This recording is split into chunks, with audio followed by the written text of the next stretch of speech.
aparezca un cartelito que le tengan que dar OK respecto a los permisos de consentimiento. Bueno, bienvenidos, bienvenidas a todas a la clase, a la primera clase que estamos grabando en prueba piloto de macroeconomía.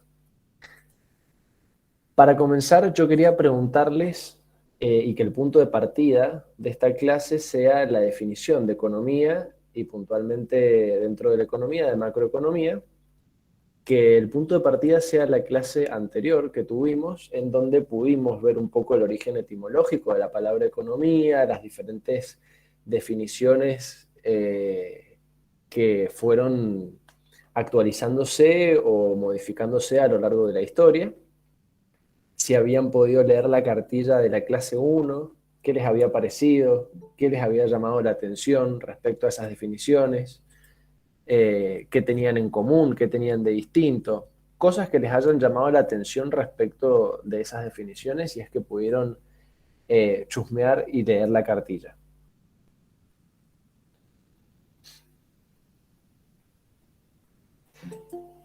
Si quieren pueden habilitar el micrófono y comentar, o si no también pueden escribir en el chat.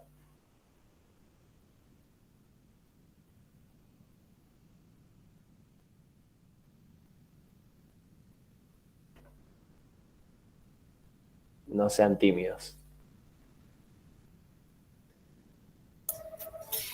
Hola, profe, buenas noches. Buenas tardes, buenas noches. Sí, Roxana.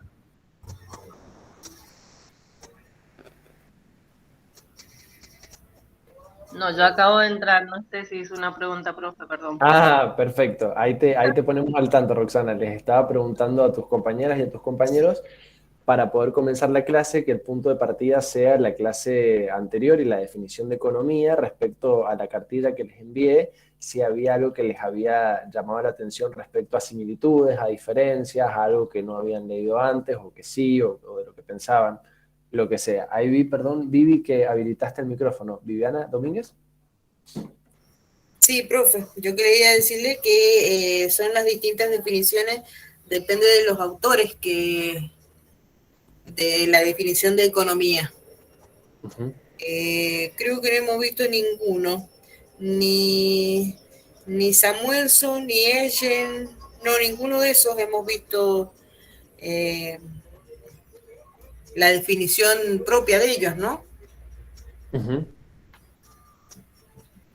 Bueno, muchas gracias, Viviana, por el aporte. Ahí veo que comentan en el chat, dice, a mí personalmente me gustó el método de cartillas porque queda todo resumido y explicado igual que usted lo expliqué en clase. Bueno, buenísimo. Bien, la clase pasada, recuerdan que brevemente habíamos charlado un poco respecto a los límites, digamos, que tiene la disciplina de la economía como ciencia social respecto a otras disciplinas, y entonces, bueno, qué es lo que va a estudiar la economía o qué es lo que va a analizar y qué es lo que no, ¿no? Y en eso partir, por supuesto, de cuál es la definición principal que se tiene como un ejercicio para ir arrimándonos después al estudio desde el enfoque macroeconómico. Habíamos hecho un ejercicio con palabras, en donde pudimos ver cuáles eran las que más les resonaban o las que menos les resonaban con la palabra economía, y ver si podía existir economía sin ese elemento, o si era imprescindible que ese elemento o esa característica estuviese para que hubiese economía. Respecto a las definiciones que leyeron o a la clase pasada, o si no pudieron ni leerlo ni estar a la clase pasada, a lo que saben, ¿qué piensan que tiene que estar sí o sí para la definición de economía? ¿Qué elementos? Por ejemplo, yo empiezo con uno, que es una ciencia social. ¿Qué hace esa ciencia social? ¿Qué estudia? ¿Qué analiza? Administra los recursos. Administra los recursos. Bien. Y analiza las necesidades ilimitadas ante recursos escasos. Perfecto. Bien. Necesidades ilimitadas ante recursos escasos. Muy bien. Estudia la el mejor producción y uso. las relaciones de consumo. La producción y las relaciones de consumo. Muy bueno, Sandra, muchas gracias. Sí, Sabina. ¿Sabina? Sí, en microeconomía habíamos visto que estudia la mejor manera o la forma más eficiente de hacer uso de los recursos con los que se cuenta, que son escasos, para satisfacer las necesidades que son ilimitadas. Perfecto, perfecto, Sabina, muchas gracias. Bueno, ahí tenemos un punto de partida súper interesante. Tenemos que es una ciencia social, tenemos que estudiar los recursos limitados para necesidades ilimitadas y la forma de poder administrarlos eficientemente. Y también otra compañera mencionó que también estudia las relaciones que se generan entre el consumo y la producción dentro de la actividad económica. Bueno, ahí tenemos un punto de partida interesante y hay varios elementos de esta definición que podemos ampliar o que podemos comparar con otras definiciones, ¿no es cierto?, que vayan pudiendo estudiar para ver los puntos en común y los puntos, digamos, en los cuales son diferentes. Por ejemplo, respecto a las necesidades ilimitadas y a los recursos escasos, ahí podría surgir una pregunta de, bueno, está bien, los recursos son escasos, ¿qué recursos? Todos los recursos son escasos. O respecto a las necesidades, ¿son ilimitadas? ¿Se va a encargar la economía necesariamente de la administración de todas las necesidades de su población? ¿O van a primar algunas sobre otras? Es decir, van a priorizarse algunas sobre otras. Y si es así, ¿cuáles van a ser estas que se van a priorizar? O respecto de las relaciones de consumo y producción, bueno, las relaciones de consumo y producción son las únicas que existen dentro de la economía o pueden haber otras relaciones que también sean importantes tenerlas en cuenta para la hora de estudiar ciertos fenómenos económicos, ¿no? Son muchas las preguntas que van saliendo, pero bueno, esto que hemos mencionado es un buen punto de partida para empezar a poder analizarlas.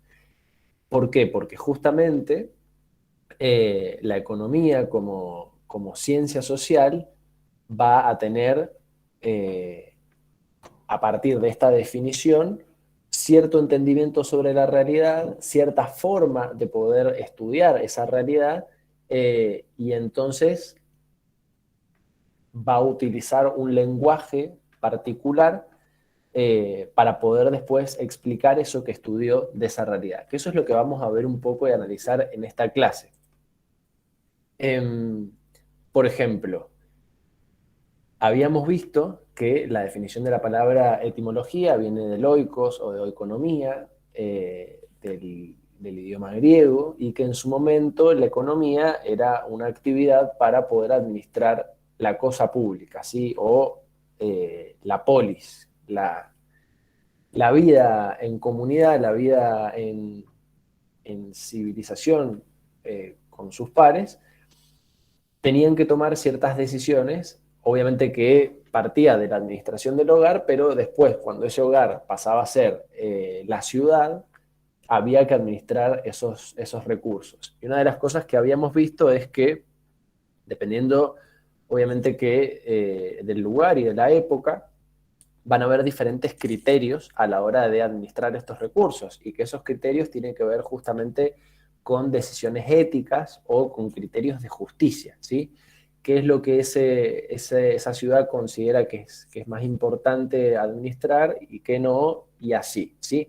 Eso es algo que está en vigencia desde que las comunidades son comunidades y el mundo es mundo, pero han habido diferentes formas de poder abordar esas problemáticas de los últimos 100 años para acá, en que la economía terminó de consolidarse como una disciplina científica, han habido muchos desarrollos teóricos, muchas teorías, muchos modelos, muchas formas de poder aproximar o de estudiar los fenómenos económicos que hacen que tengamos un grupo, una caja de herramientas o de diferentes recursos para poder valernos a la hora de entender estos fenómenos, ¿sí?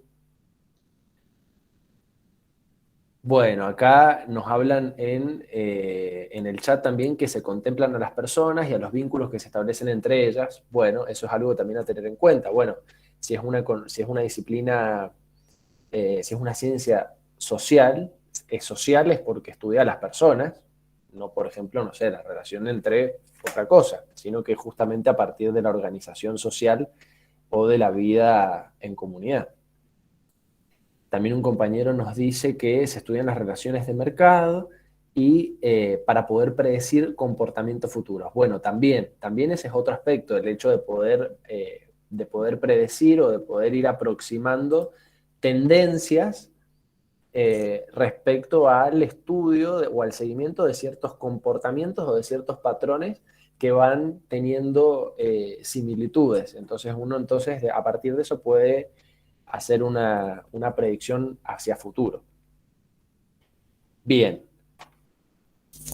Entonces, dependiendo de eso, vamos a tener diferentes ajustes respecto a modificaciones, movimientos respecto a la definición de economía. Por ejemplo, uno de los autores que están en la nómina es Coragio, que él habla de necesidades legítimas, por ejemplo. No habla de necesidades ilimitadas, sino de necesidades legítimas.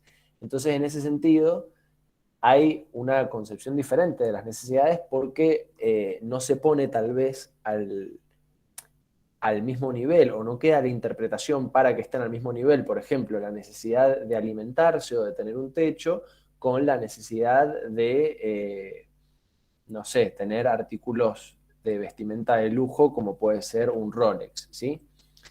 Digo, en esto de lo ilimitado de las necesidades, bueno, abre el juego para todo tipo de necesidades. Entonces también poder tener, no sé, una parte de dinero invertida en criptomonedas es considerado, o sea, puede considerarse también, por supuesto, ¿por qué no?, como una necesidad.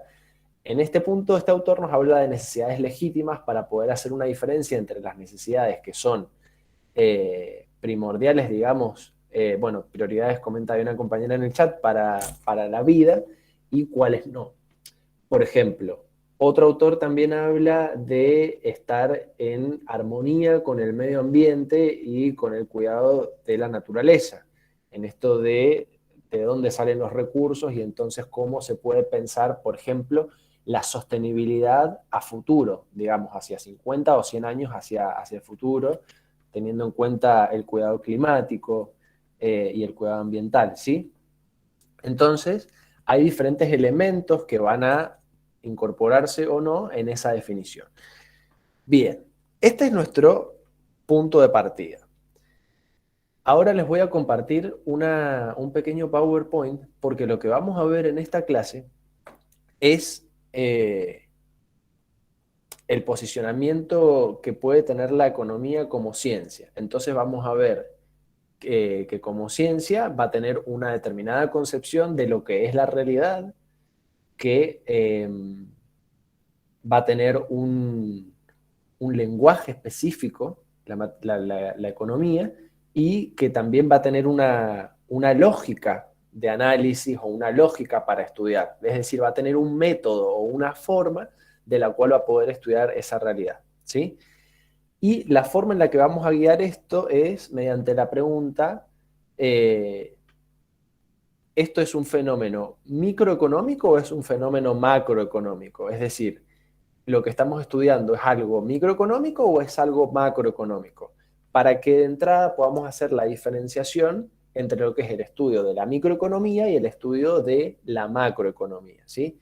Porque es importante que veamos el tema de qué se entiende por realidad o la definición o de cuál es la lógica o digamos, o cuál es el orden, justamente el orden lógico en el cual se está estudiando o su lenguaje, porque muchas veces si no tenemos en claro estas cosas que por ahí pueden parecer difíciles, pero que son bastante básicas en el sentido no que sean fáciles, sino que están en la base de lo que es la disciplina. Si se nos confunden algunas cosas, por ahí después podemos hacer relaciones entre fenómenos que no tienen ninguna relación lógica. Entonces, para decir, bueno, parados de acá, podemos analizar esto sí, esto no, esto, ver cómo podemos aproximarlo y así, ¿sí? Eso es el aproximamiento que vamos a hacer en esta clase. Bueno, acá Ángel nos dice que uno de los mayores catapultadores de los avances en estudios económicos es el egoísmo natural del humano. Bueno, acá te tomo un segundo antes de arrancar con el PowerPoint, déjenme que les comparta brevemente una imagen para dar cuenta de esto, de la ética, digamos, o de la reflexión sobre la justicia, digamos, por un lado, y de los fenómenos más técnicos, más económicos del otro lado. Uno de los autores más reconocidos en la historia del pensamiento económico es Adam Smith, que a partir de la crisis de Estados Unidos del 1929, con su libro La riqueza de las naciones, pudo ofrecer una guía para el entendimiento, digamos, de la economía, a partir de las cuales los gobiernos de ese momento tomaron diferentes decisiones y diferentes políticas para poder sortear la crisis de ese momento, ¿sí? Pero, por ejemplo, este autor, Adam Smith, que escribió Riquezas de las Naciones, anteriormente había escrito Teoría de los Sentimientos Morales, que justamente era un libro de ética. Y en ese libro, a ver, vamos a ver si lo puedo compartir, un extracto, breve extracto, pero como para que tengan una idea, digamos, de esto, es estos dos fragmentos, ¿no? Que esperen que los voy a leer mejor, porque no se está compartiendo bien. Dice: donde quiera que hay gran propiedad, hay gran desigualdad. Por cada hombre rico debe haber por lo menos 500 pobres. Ese es un fragmento. Y otro es: esta disposición a admirar y casi idolatrar a los ricos y a los poderosos, y a despreciar o como mínimo ignorar a las personas pobres y de condición humilde, es la principal y más extendida causa de la corrupción de nuestros sentimientos morales. Él ahí habla solamente de sentimientos morales y digamos, de valoraciones éticas, no entra en números, no entra en cuestiones por ahí más materiales y más tangibles. Por eso después escribe el segundo libro, que es el libro más famoso, que es la teoría de la riqueza de las naciones, en donde ahí sí empieza a analizar los fenómenos digamos, con un acercamiento por ahí un poco más duro y más riguroso, ¿sí? Pero siempre detrás de estos estudios está esto de, bueno, ¿por qué esto sí, por qué esto no? Y entonces, ¿cuál va a ser, digamos, las prioridades a la hora de estudiarlo? Que en principio no es algo ni bueno ni malo, ¿sí? Sino que justamente da cuenta desde dónde se está estudiando, ¿sí? Entonces, ahora sí les voy a compartir el PowerPoint. A ver, una ventana en particular. Vamos a poner todo. Ustedes díganme por favor si se ve, si pueden verlo.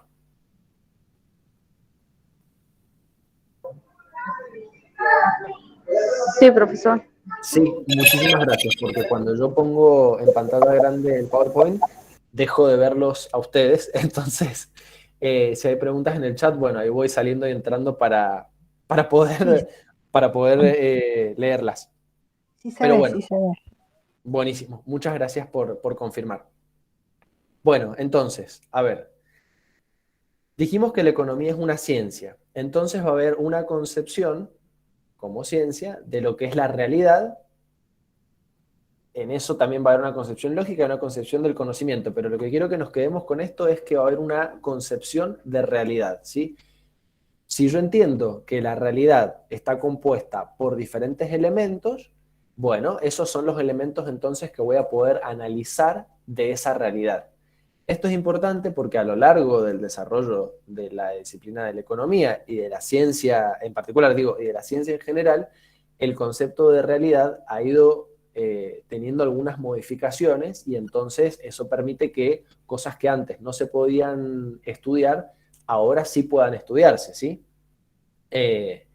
Como por ejemplo, se me ocurre compartirles el ejemplo de la encuesta del uso del tiempo en los hogares y entonces a partir de eso ver cuánto tiempo las personas dedican a las tareas de cuidado doméstico y cuánto tiempo dedican al trabajo por ahí más formal y remunerado, y entonces en función de eso ver cómo, qué márgenes les quedan libres para otro tipo de actividades, ¿sí? Que eso, por ejemplo, hace muchos años era muy difícil de medir, y hoy con el desarrollo de las tecnologías y poder mandar una encuesta simplemente con el teléfono, es más fácil de poder acceder a esa información para poder estudiar esa dimensión o ese elemento de la realidad que se está entendiendo, ¿sí? Bien, eso por un lado. Entonces va a haber una concepción de la realidad en donde van a haber diferentes elementos, y en función de lo que entendamos, bueno, vamos a ver cómo podemos ir estudiando algunas partes y otras partes. Aquí ahí entró una compañera, admitimos y seguimos. Bien, después va a tener un lenguaje, ¿sí? Porque esta disciplina, para poder tener seriedad y para tener rigurosidad científica, va a tener que tener un método o una forma de trabajo o una forma de estudiar esos fenómenos, ¿sí?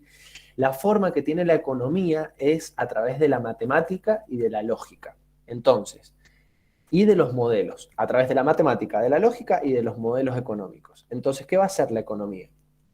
Puntualmente, la macroeconomía va a través del lenguaje matemático, intentar medir,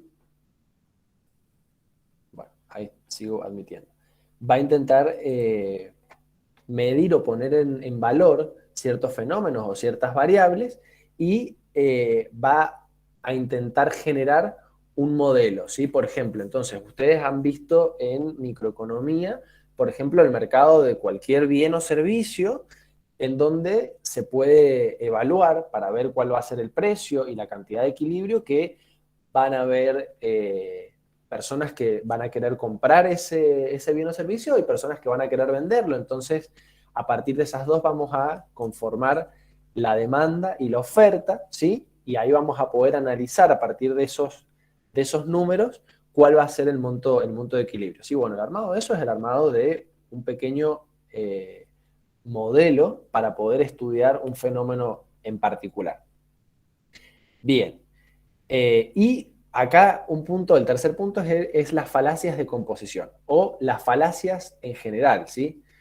¿A qué nos referimos con falacias? Y que si yo estoy intentando tener un orden lógico o un orden coherente, tengo que estar atento a cuando cometo un error, digamos, en esas causas-consecuencias. Por ejemplo, si yo digo que el dólar es la divisa internacional preferida por los argentinos, por ejemplo, y después digo que los argentinos prefieren el euro al dólar, y hay una incoherencia, hay algo que no está conectado entre esas dos premisas, porque por un lado estoy diciendo que la moneda del dólar es preferida a todas las demás divisas, euro, yuanes, etcétera, etcétera, reales, pesos chilenos, y por el otro lado estoy diciendo que el euro, por ejemplo, es preferido al dólar. Entonces, o es una o es la otra, ¿sí? A eso es a lo que me refiero con falacias de composición, que este ejemplo es bastante sencillo, pero a veces cuando se empieza a complejizar la escena, es más difícil detectar estas inconsistencias o estas falacias. Por eso hay que estar atento siempre con un ojo crítico para poder ver cuando estamos cometiendo una de estas inconsistencias o falacias lógicas. Bien, entonces, ¿por qué les traigo este meme? Porque acá lo que vamos a hacer es poder estudiar un enfoque macroeconómico desde una perspectiva rigurosa, es decir, desde una perspectiva científica, ¿sí? Entonces, vamos a ver cómo ciertos fenómenos pueden ser abordados de cierta forma, con cierto método y con algunos modelos, ¿sí? Todos sabemos diferentes estrategias a la hora de administrarnos los recursos para el día a día y para la supervivencia o para la vida en familia. Pero lo que vamos a hacer acá justamente es poder poner el ojo sobre algunos de esos fenómenos de forma científica. Respecto a la realidad, les traigo este fragmento de Roy, que es un autor mendocino, que bueno, ya falleció, pero él nos dice: el difícil camino de la ciencia nos muestra que la realidad, en verdad, siempre se nos escapa, y se nos escapará aún cuando nuestra aventura de conocimiento esté jalonada de éxitos. Sin embargo, hablamos de realidad sin que nuestro margen de ignorancia nos atemorice, y hasta en algunos casos nos hacemos la ilusión de haberla captado. Pues bien, esos aspectos, esos escorzos, esos cuadros, esos sistemas, esos esquemas, esas teorías mediante las cuales nos hacemos la ilusión de tener una imagen de la realidad, es lo que denominamos objetividad. Y así, mientras que la realidad no la construimos, y si lo hacemos es tan solo en parte, la objetividad es sin más una construcción. Es decir, cuando nosotros estamos intentando estudiar estos fenómenos, lo que queremos hacer es poder tener una mirada lo más objetiva posible, lo más clara posible, lo más precisa posible, ¿sí? No una mirada que, porque se me ocurrió, o porque es mi opinión, o porque es lo... Bueno, está bien, son válidas también las opiniones, pero desde una mirada científica se intenta tener una perspectiva más objetiva, ¿sí? Poder limar un poco esos juicios personales y poder tener, a partir de los datos y a partir de la evidencia, una mirada un poco más clara respecto a un tema o a un fenómeno económico, ¿sí? Entonces acá vamos a hablar de la precisión y vamos a hablar de la coherencia, ¿sí? Bien. Vamos a avanzar un poquito acá. Por ejemplo, ahora vamos a pasar a el enfoque microeconómico o el enfoque macroeconómico. Ustedes ya tuvieron microeconomía, saben que es el estudio de ciertas unidades económicas en específico o en particular, y como lo vimos la clase pasada, el enfoque macroeconómico lo que va a hacer es tener una mirada más amplia o una mirada global sobre una región, un país o sobre sobre el mundo, ¿sí? Y de cómo esos diferentes actores van además teniendo interrelaciones entre sí. Acá les traigo una pequeña ejercitación que hay que completar con la palabra, ¿sí? Por ejemplo, se realiza un estudio sobre los costos y los ingresos que puede tener un equipo de fútbol al ceder su estadio para la realización de un concierto. O sea, un equipo de fútbol dice: che, nos pagan tanto por alquilar la cancha para que venga Phil Collins. ¿Lo hacemos o no lo hacemos? Entonces, hay que hacer un análisis de costos y de ingresos. Dicho estudio, dicho análisis, ¿va a abordar conceptos microeconómicos o macroeconómicos? ¿Qué piensan ustedes? Microeconómicos, profe. Microeconómicos. Microeconómicos. Porque se aborda una sola unidad económica, que es el equipo de fútbol, digamos, o el club de fútbol en este caso, que va a ser el que va a tomar la decisión si hace o no el alquiler, digamos, del lugar. Acá tenemos otro, por ejemplo, que dice: cuando Sandra se ponga a hacer cuentas para estimar cuál de los proyectos que está contemplando le resulta más rentable, esto va a ser una cuestión microeconómica o macroeconómica. Macroeconómica. No, macro. No. ¿Por qué micro y por qué macro? ¿Por qué micro, Beceno? Macro porque tiene dos unidades. Está hablando de los proyectos. Bien, está analizando diferentes alternativas. Claro, es más general. Claro, pero está analizando diferentes alternativas para ella, o sea, para su propio proyecto, que es esa unidad que está analizando. Exacto. No es en general. Exactamente. Esto es microeconómico, porque acá la unidad de análisis, digamos, sí, la unidad de análisis que estamos, a la que le estamos ayudando, digamos, sería Sandra, que es una persona, ¿sí? Ella, que es la unidad económica en este caso, está contemplando diferentes alternativas para ver cuál le conviene más, ¿sí? Pero no va a tener en cuenta, o sea, no estamos abordando, por ejemplo, qué puede pasar cuando el Estado haga un convenio con otro país para que traigan cierta cantidad de vacunas, por ejemplo, y entonces va a haber también una parte de la población que va a tener trabajo. Bueno, eso sería más un enfoque macroeconómico, ¿sí? Porque van a interactuar diferentes unidades económicas. Por ejemplo, en ese caso que les acabo de mencionar, serían las personas, el Estado, algunos laboratorios. Entonces ya hay varias unidades económicas involucradas.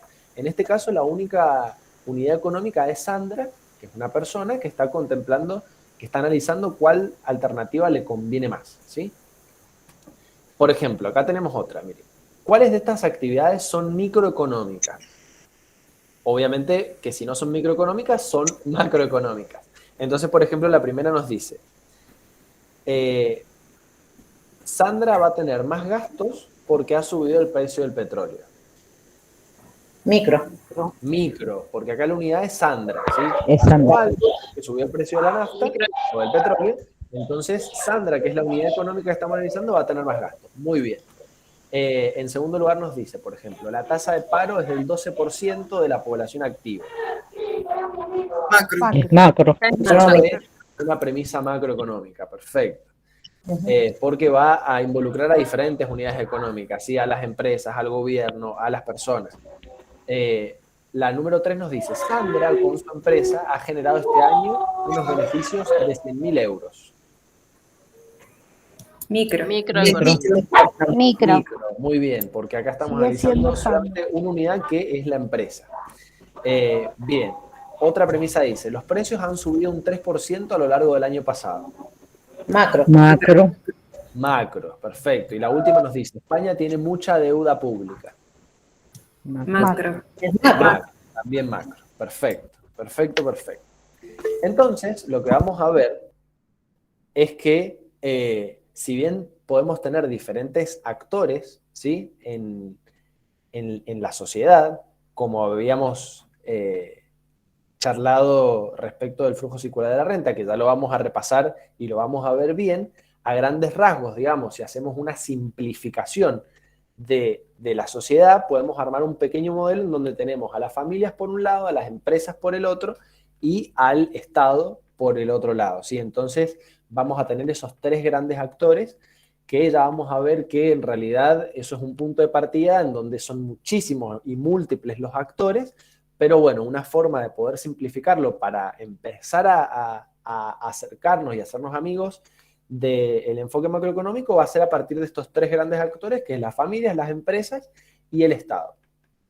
Entonces, más allá de el actor o los actores que estén involucrados, dependiendo de las unidades económicas que vamos que van a estar, digamos, en tensión, de eso va a depender que un enfoque sea microeconómico o sea macroeconómico. Entonces, por ejemplo, si hablamos del actor familias, ¿sí? Un enfoque microeconómico sería que una persona tenga que decidir entre comprarse un libro o ir a un concierto, ¿sí? Porque ahí la unidad es la persona. Ahora, un enfoque macroeconómico con el mismo actor, digamos, con las familias, podría ser esta pregunta, que es ¿por qué motivo aumenta el gasto total de todas las familias? ¿Sí? Cuando ya pienso a nivel macroeconómico, es decir, a nivel global, no importa que esté hablando del mismo actor, ¿sí? Sino que como van a ser varias las unidades económicas que van a estar en juego, digamos, en esa pregunta, el enfoque va a ser macroeconómico, ¿sí? Esto mismo puede suceder también para las empresas, como vimos recién, en el ejemplo de que Sandra estaba contando los billeticos de sus regalías por su empresa, que había ganado 100.000 euros, eso era un enfoque microeconómico, ¿sí? Como por ejemplo, otra pregunta que puede ser ¿cuántas botellas de salsa le interesa producir a un almacén para tener mayores ganancias? ¿Sí? Esa es una pregunta microeconómica desde el lado de las empresas, por ejemplo. Pero una pregunta macroeconómica desde el lado de las empresas también puede ser ¿qué debe suceder para que aumente la producción total de todas las empresas del país? Bueno, esa pregunta ya va a requerir un estudio macroeconómico y no microeconómico. Por último, respecto al Estado, si yo pregunto, ¿debe el Estado dar becas de estudios a algunas personas? Bueno, ese es un enfoque micro, porque está poniendo el foco puntualmente sobre una unidad específica, que es un tipo de personas, por ejemplo, no sé, estudiantes entre 25 y 27 años, ¿sí?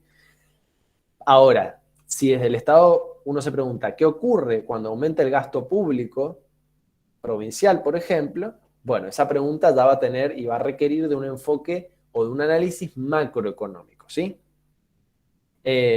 Respecto, por último, de los mercados, ¿sí? Porque vamos a tener diferentes mercados también para poder ir estudiando.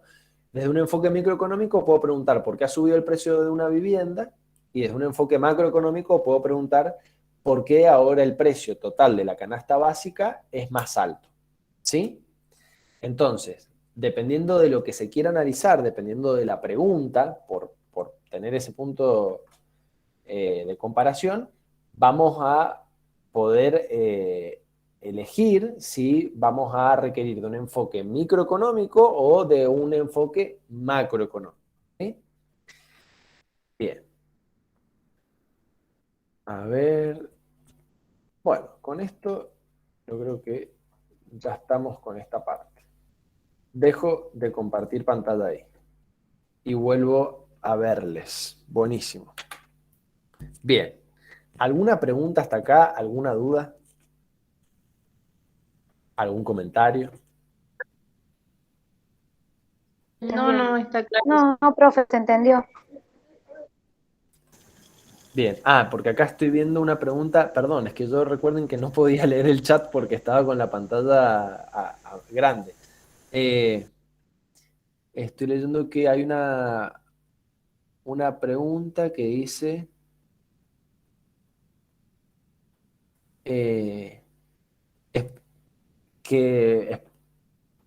pregunta que asocia lo micro a un proyecto chico y lo macro a un proyecto grande o a una cadena multinacional. Bueno, depende, porque yo puedo estar hablando, por ejemplo, de una multinacional que, digamos, es algo grande en términos de tamaños y de personas y todo, pero puede ser una sola unidad económica. Por ejemplo, yo hablo de Google, ¿no? Entonces digo, bueno, voy a estudiar por qué aumentan los ingresos o por qué no están aumentando los ingresos de la compañía multinacional Google. Bueno, eso es una pregunta desde un enfoque microeconómico, porque yo voy a analizar solamente una unidad que va a ser esa empresa en particular, ¿sí? Cuando hayan otros actores involucrados, vamos entonces a requerir de un enfoque macroeconómico, ¿sí? Bien, ¿ustedes vieron en microeconomía externalidades? Sí, Sí, tuvimos que hacer un trabajo Sí, práctico. sí lo vimos. Sí, lo vi. Perfecto. Sí lo ¿Alguien vimos. puede compartirnos brevemente e intuitivamente qué son las externalidades en un mercado? Son los costos que puede sufrir una empresa debido a una externalidad negativa o alguna externalidad positiva. Bien, perfecto. Por ejemplo, Le puede dar beneficios o perjudicarlo. Por ejemplo, no sé, que una empresa se coloque en algún lugar o no, que hagan un parquizado y eso beneficie a la gente que está en ese lugar, que no sé, que salgan de su casa y tengan un lugar re lindo para disfrutar y no tuvieron que pagar nada por ello, sino que el costo lo puso la empresa. Y negativo podría ser que esa empresa contamine o que emita gases o no sé, que le perjudique a la población que está en el lugar y eso sería una externalidad negativa. perfecto. Muchísimas gracias. De nada. Bueno, entonces, ¿por qué traigo el tema de las externalidades? Porque acá podemos ver, ¿sí? Cómo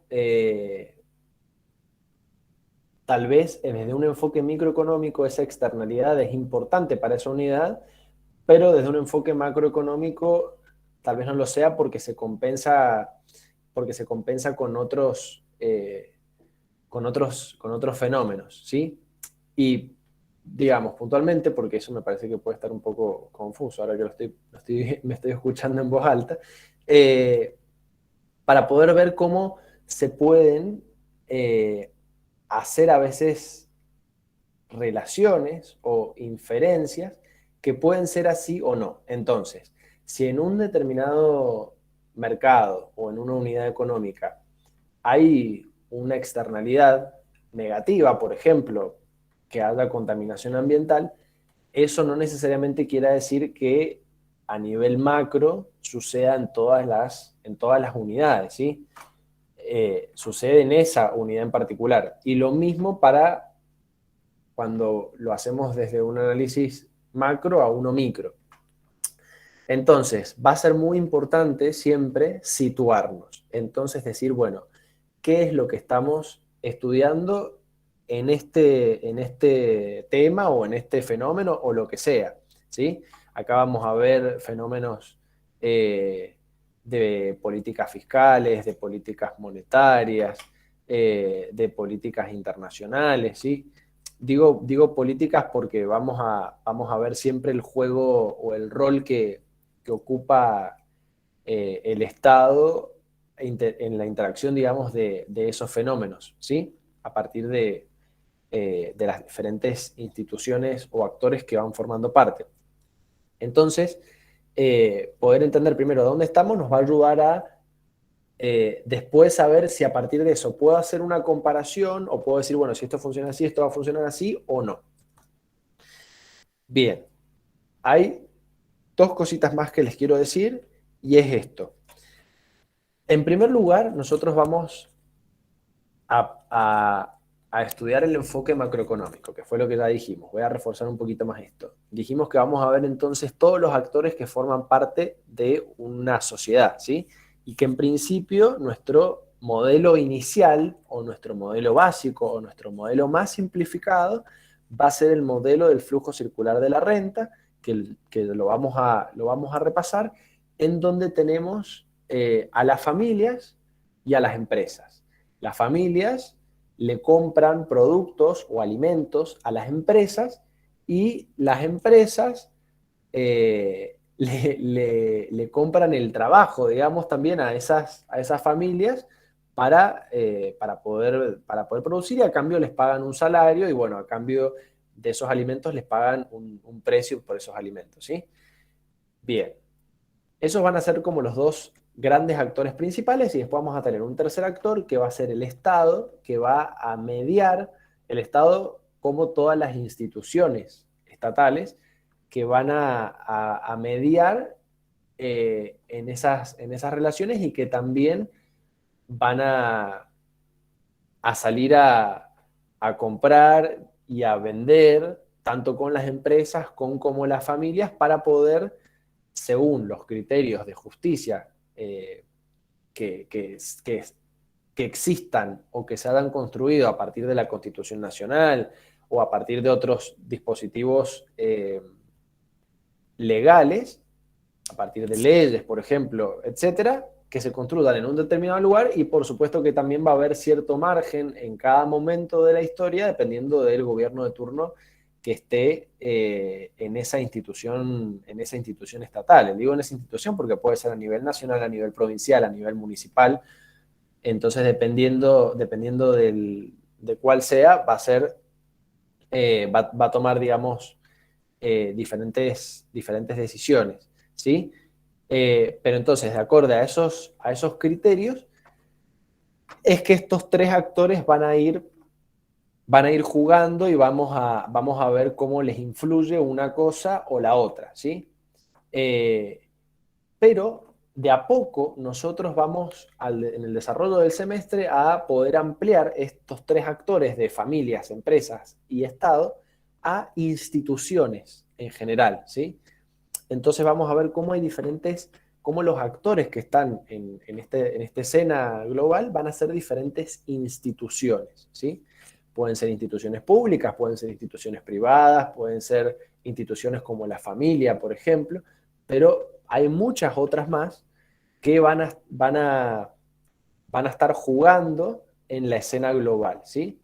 de a poco vamos a ir abriendo y vamos a ir ampliando, y a mí me parece muy importante que ustedes puedan, desde el principio, poder tener esto en cuenta, al menos como una idea, porque justamente ustedes están estudiando una tecnicatura en administración pública, dentro de una, justamente, institución estatal, que podría ser privada también, no hay problema, pero que es una institución, digamos, que va a ser un actor dentro de esta escena global. Entonces van a suceder cosas dentro de esa institución, como puede ser, por ejemplo, un colegio, ¿sí? O una institución de la administración pública.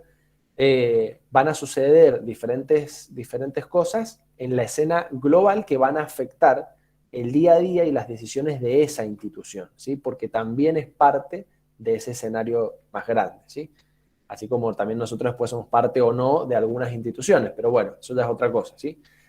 Entonces, de actores vamos a pasar desde empresas, familias y Estado, a instituciones en general, ¿sí? Eso para que a poco lo vayamos teniendo presente. Eso por un lado. Y por otro lado, esto de que la economía y la macroeconomía va a utilizar modelos para poder estudiar ciertos fenómenos. El modelo siempre va a ser una simplificación, como este modelo que les mencionaba recién del flujo circular de la renta, en donde nada más hay familias, empresas y Estado. Pero ustedes me van a decir, no, pero es mucho más complejo, porque una persona que es parte de una familia puede ser también parte de una empresa y así. Sí, por supuesto que es mucho más complejo, pero esto es una simplificación para a poco poder ir aproximándonos. En los diferentes ejes que vamos a estudiar del programa, vamos a ver que vamos a utilizar diferentes modelos teóricos o modelos económicos, y lo importante es que ustedes siempre tengan presente que estos modelos no son la realidad, como lo vimos recién, ¿no? Son una forma de poder aproximar esa realidad, son una lectura de la realidad, son un diagnóstico de la realidad, ¿sí? Que puede ser que tengan mayor precisión, mayor rigurosidad, o un poco menos de precisión o un poco menos de rigurosidad. Entonces, van a haber diferentes intensidades en ese sentido, cosas que casi siempre funcionan igual y otras que es más difícil de poder analizarlo. Pero siempre tienen que tener presente eso, que son modelos, porque entonces eso nos va a ayudar a siempre tener en cuenta a la hora de querer aplicarlos al estudio de algo, que tal vez haya algún elemento que haya que agregar o que haya que quitar para poder adaptar ese modelo a un escenario específico, ¿sí? Mucho de eso sucede, por ejemplo, con diferentes países que tienen instituciones distintas, que tienen jugadores y reglas diferentes, o que tienen contextos históricos diferentes, que a veces quieren aplicar el mismo modelo y no funciona, y bueno, muchas veces es justamente por estas inconsistencias de las que hablamos antes, porque tal vez en un país con cierta economía, con ciertos recursos, con ciertas instituciones, funciona, y en otro país no. ¿Por qué? Y porque hay que ver qué elementos hay que agregar o quitar para poder adaptar ese modelo y que pueda servir y que pueda funcionar. ¿Para qué? Y que pueda funcionar en principio para una mejora en el estilo de vida de la gente de ese lugar, ¿sí?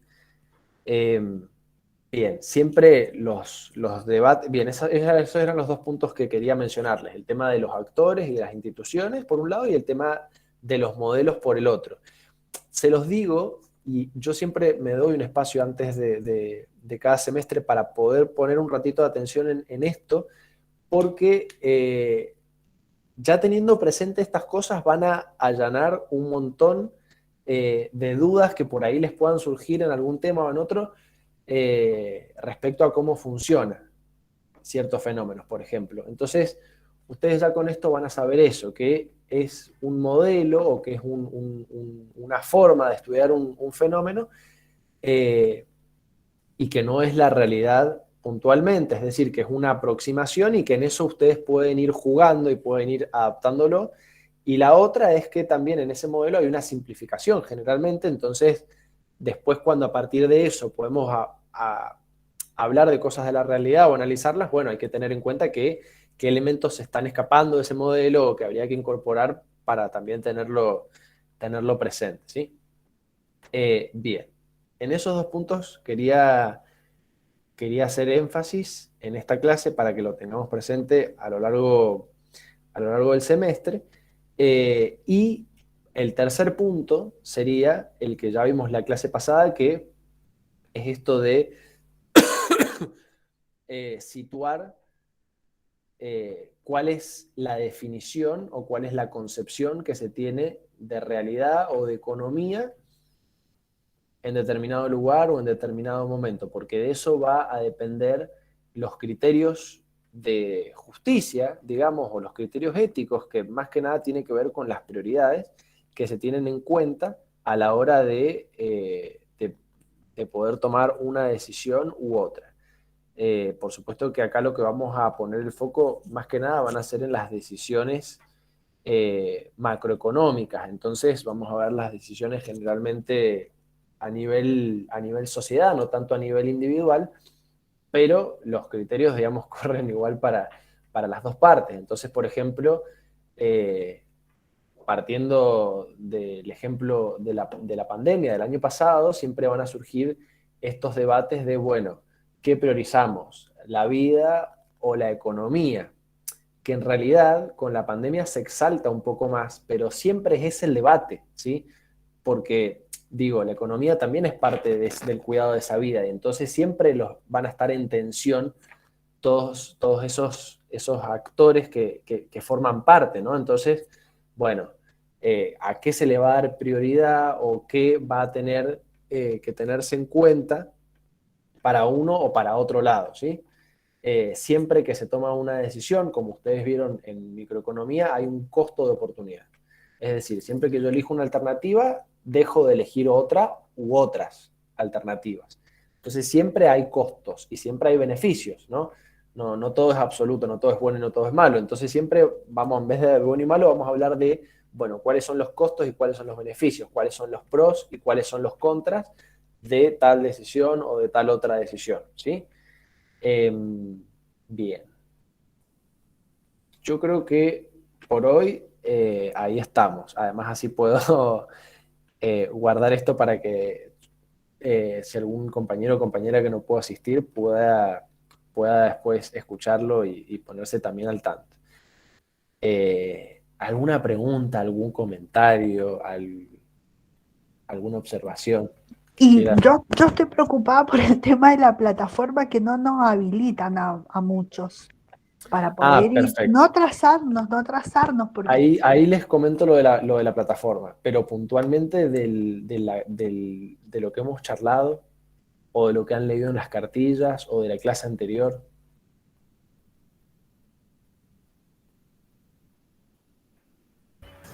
No, profe, ninguno.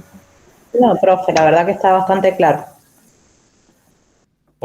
Bueno, muchas gracias. Cualquier cosa, ya saben que tenemos después el grupito de WhatsApp para ir haciendo cualquier pregunta o cualquier comentario o lo que sea, y por ahí nos vamos comunicando. Déjenme un segundo que voy a parar la grabación acá y ahí seguimos charlando esas cuestiones de la plataforma.